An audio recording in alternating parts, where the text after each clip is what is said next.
Volume. Eintlik niks vreemd nie, eintlik niks snaaks nie. Formule word vir gegee, sê selfs V volume van pi en dan die integraal van die twee grense wat gewoonlik vir jou gegee word en dan moet die funksie gekwadreer word. So ek ons net 'n vinnige voorbeeld. Ek gee vir jou die kromme x to die mag 3 plus 4 en ek sê vir jou vanaf x is 0 tot x is 3 wanneer daai gedeelte geroteer word om die x-as. So bepaal daardie volume. Jy vervang net daai eie funksie in jou formule in. Jy weet jou twee grense is 0 en 3 en dan pi kan jy binne of buite die integraal los, dis om te ewe. Dan baie belangrik is soos jy kan sien, daar's eers uitvermenigvuldig x to die mag 6 plus 8x to die mag 3 plus 16.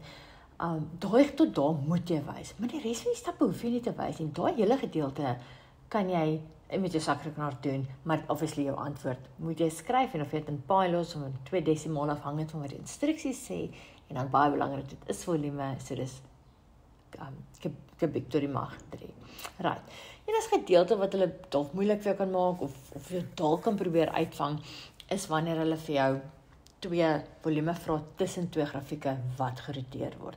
Nou as ons gou terugdink na as ek vir jou vra vir die oppervlakte tussen twee grafieke, dan is dit mos letterlik jy trek die twee van mekaar af en jy kry die antwoord tussen die twee grense. Jy kry die antwoord as dit negatief is, weet jy het verkeerd omgedoen.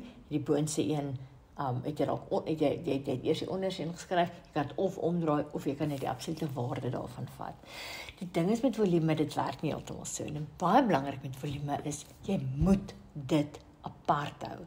So 'n bepaalde volume van die vaste liggaam wat gegenereer word deur die geassosieerde gedeelte wat om die x-as roteer, moet jy apart die boonste grafiek is 'n geroteerde gedeelte uitwerk en apart daarvan dit aftrek en die onderste gedeelte dan daarvan aftrek. So, in hierdie geval as dit die situasie is, hulle gee vir daai twee funksies, obviously, hulle gee nie vir twee snypunte nie. So, eerstens, hulle gaan nie noodwendig vra nie, maar jy gaan moet die twee snypunte bepaal. So, stel die twee vergelykings gelyk aan mekaar, daarso by x is 0 en x is 4, is waar die twee grafieke sny.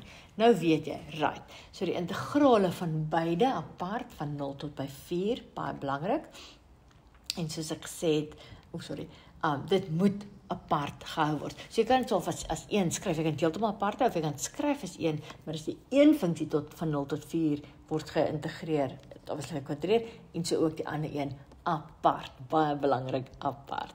Kry jy twee integraal heeltemal apart en vervang in. En daar's weer eens, tot die mag 3 van dit is volume.